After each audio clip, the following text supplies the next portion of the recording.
Hi everybody, how are you? Chigal Kizuri. So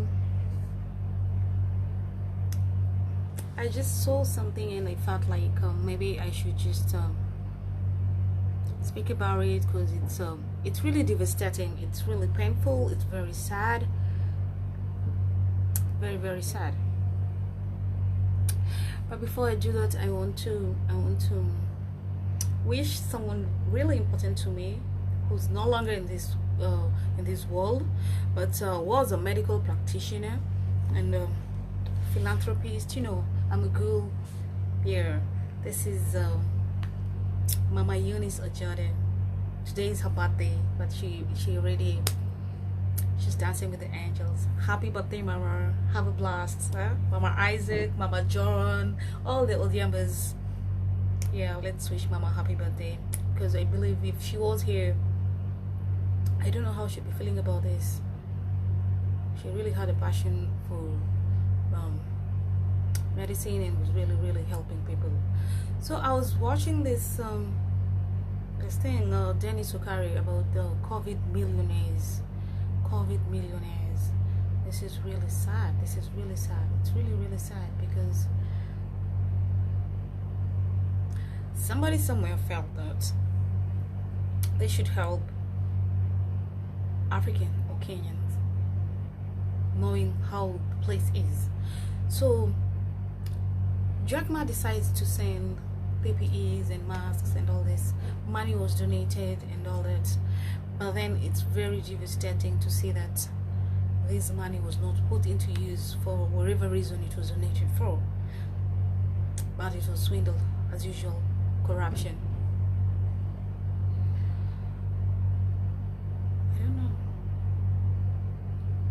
I don't know where did the rain start beating us? Oh, what's happening? Is it from the ballot box, or is it when we keep quiet and do nothing about it? I really cannot. I don't know what to say about this. But then I really felt so sad. I really felt so sad because I have seen Kenyans suffer during this pandemic. I have seen Kenyans suffer both in back at home and in the diaspora. It's very hard. It's been very hard to survive out here during this pandemic because so many people lost their jobs just like this, and you have no job. You have nowhere to stay. I've seen people sleeping in parks. I've seen people go hungry for days. I have seen people getting sick and they can do nothing. I've seen people crying. You can imagine, it's summer. It's very hot. It's very hot. You have no shelter, you have no roof, you have nowhere to sleep. You have to spend the night out and you have to spend the day out. It's not easy. And all these people kept going to the embassy and requesting and asking for help, but there was no help coming.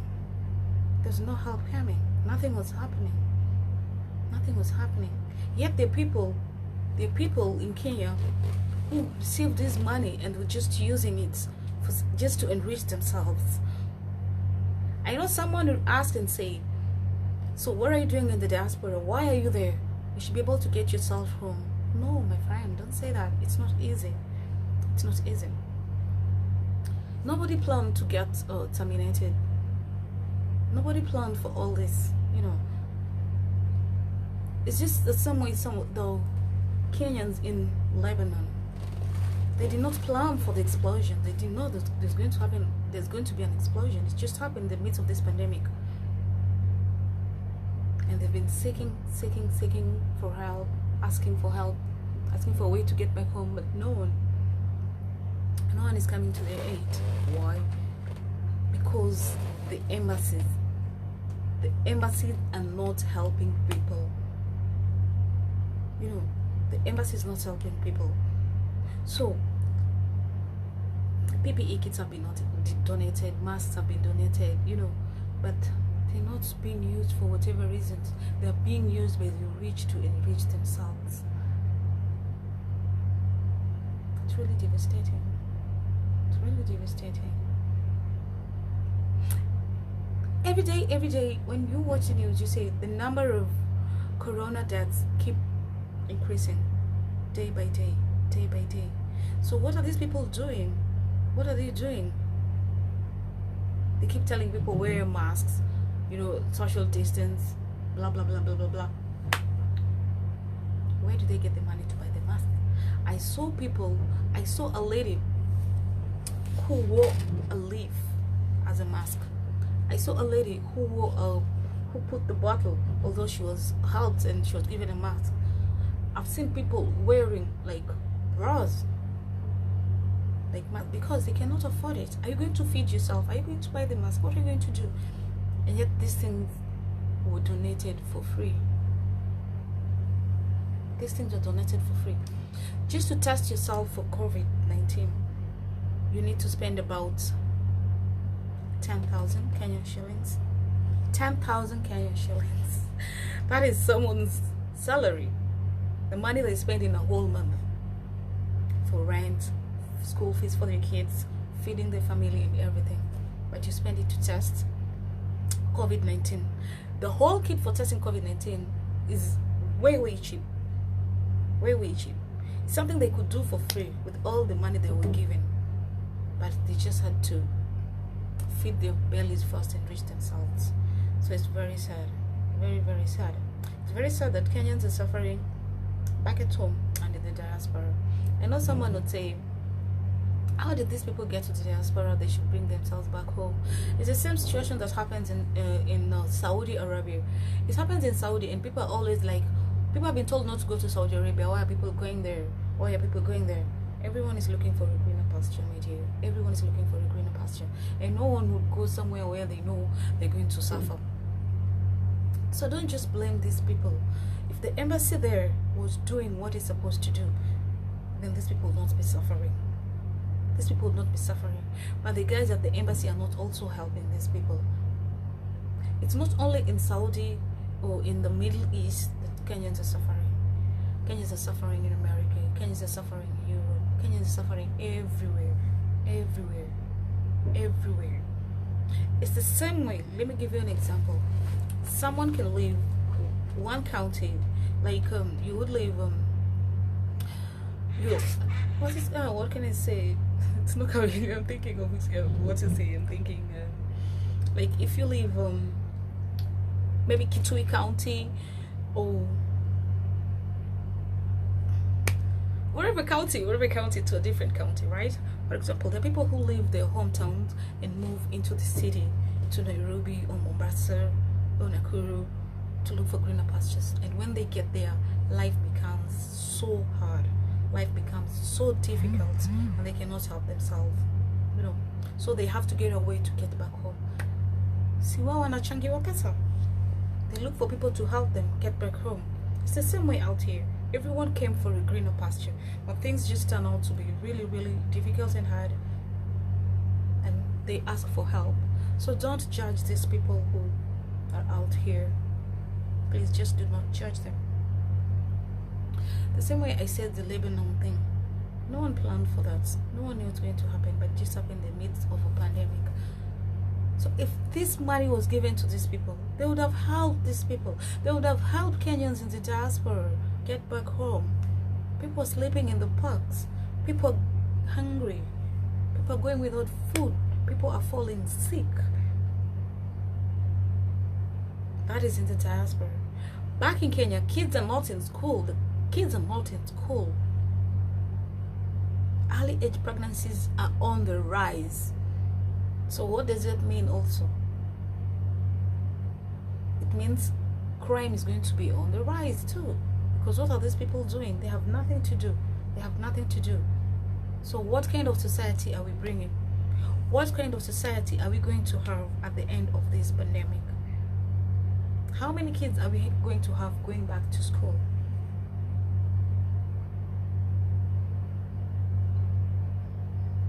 It's very sad. It's very sad. It's very sad. They're concentrating on closing bars, not selling liquor.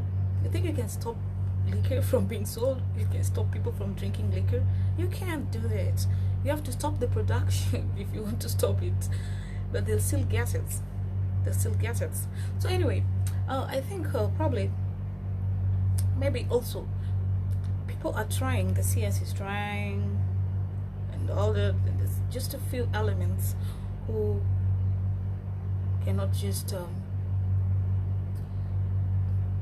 I don't know if they're cast or what. But then we keep saying that these people have to be punished, or rather brought to book. Brought to book? Really? By who? How? I was also watching Senator Malala get arrested, and the number of prominent people that were there just trying to stop the arrest, which eventually happened though. He was arrested for doing what? For flaunting COVID rules. That was the alleged charge.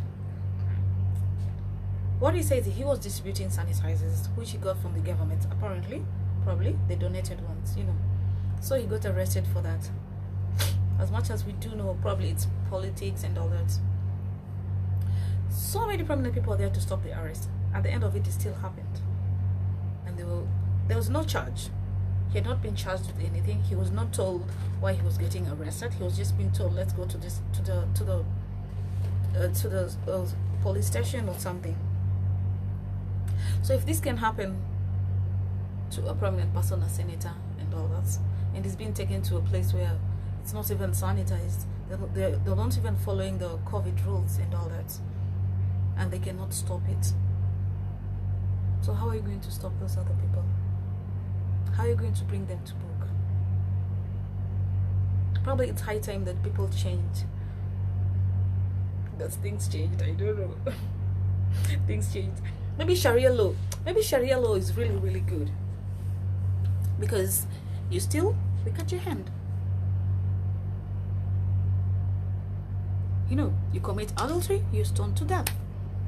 It's because these people are thieves. These are thieves. Or mob justice. I also watched another video of some two young men who stole a phone in Nakuru. They snatched a phone, and they were on a what's it called? They were on this on a motorcycle, and they snatched a phone. Two boys, probably in the teenagers or in the early 20s. So they snatched the phone, and people arrested them. Not actually arrested, yeah. So people caught them, and they wanted to ban them. Actually, they beat these boys up really badly, and they put them on fire for stealing phones. How about these people who are stealing millions and affecting millions of people? These two boys stole a phone, which affected probably two families, two phones from two families. Maybe it affected like I don't know how many people the owners of the phone were supporting back at home. But can you imagine how many Kenyans are suffering because of corruption? How many Kenyans? And these people do not face mob justice. But the thief in the streets is beaten to death. So probably it's high time also the same thing happens, because we take them to court and nothing happens. I'm just saying, because it's really, really sad. It's devastating, you know. Anyway, that's it. I'll call you today, and I just hope things change. I hope things change, because if you say that the hospitals are full, there are no beds, and some patients are left to go home, not because they're healed or something, but because there's no space. So what? You're giving money to buy beds, you're giving money to buy masks, you're giving money to buy PPEs. These things were donated for free. Really? It's high time. It's high time. It's high time. It's high time, like, as Kenyans thought of something different to do just to help ourselves, because no one is going to come and help us. We do have the constitution, we do have the laws, but I don't know if it's going to help. I really don't know. So it's very sad to see what's happening back home, and it's also very sad to see what's happening in the diaspora as well. It's very, very sad. Very, very sad. It's very sad to see Kenyans dying. It's very sad to see Kenyans sleeping in the parks. It's very sad to see Kenyans going hungry. And we have to come together as Kenyans to support them. Not because we have it or anything. Because you have to be empathetic, leave alone being sympathetic. Sympathy, what does sympathy do? It does nothing. Yet we do have embassies, we do have leaders, and the money.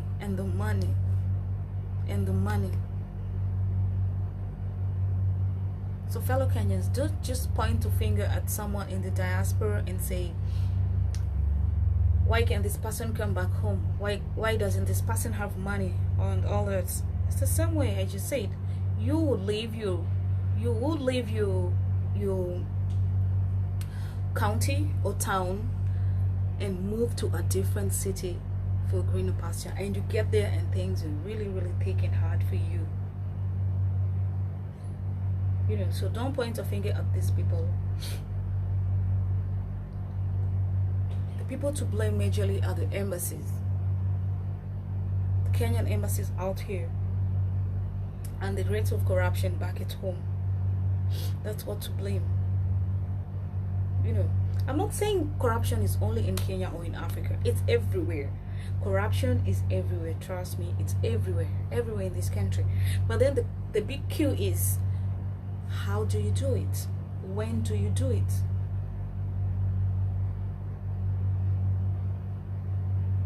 At this time, I just don't. I didn't expect this to happen at this time. Like, and having seen how Kenyans have suffered out here and back at home, it's crazy.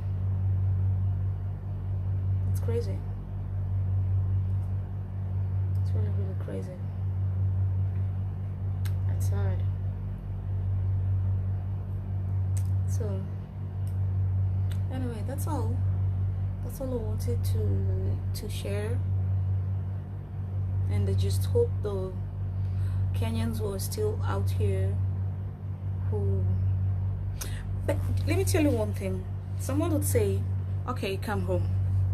So I was thinking, if they maybe brought a flight to take people back home, it would have been easier.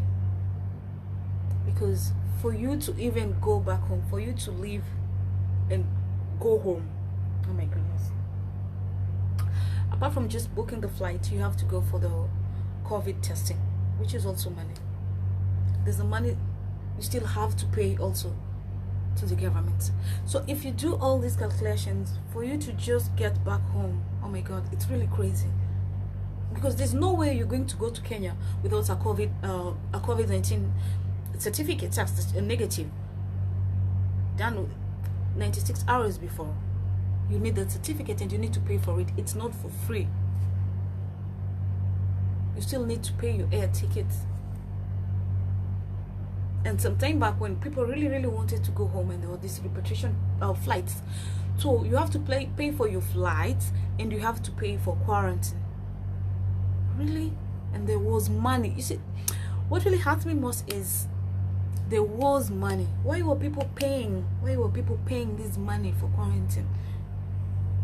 Why? For what? And where does this money go to? Where did this money go to? The money that was being paid for quarantine? Where did it go to? It's really crazy. It's just high time that we find a different way of handling these thieves, these hyenas. I don't think going to court is the way, or waiting to put them in the book is the way. No, I don't know how Kenyans are going to do it, or people in Africa. I'm not, it's not, actually it's not just Kenya.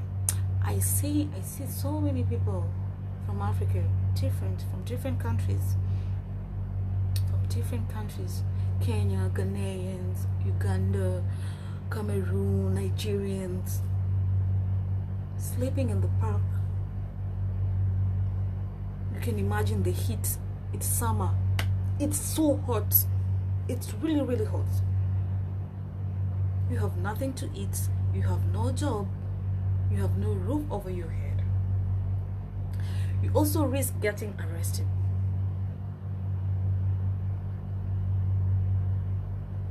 Yet your country was given money to help during this pandemic, and it's just going into people's pockets. Okay, the money is not for people in the diaspora and all that, but at least you can think, you know, instead of some big shots just having the money.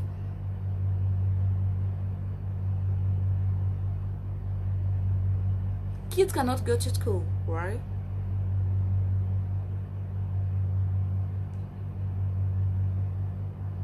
Because the COVID-19 rules cannot be put up with in schools. They're saying, oh, there's not enough money to do that. Really? There's not enough money? Really? It's just crazy. It's just crazy. So I don't know how it's going to happen, but I just felt like it's just too much, and I just felt like sharing. So thank you all who've been here with me. Bye bye.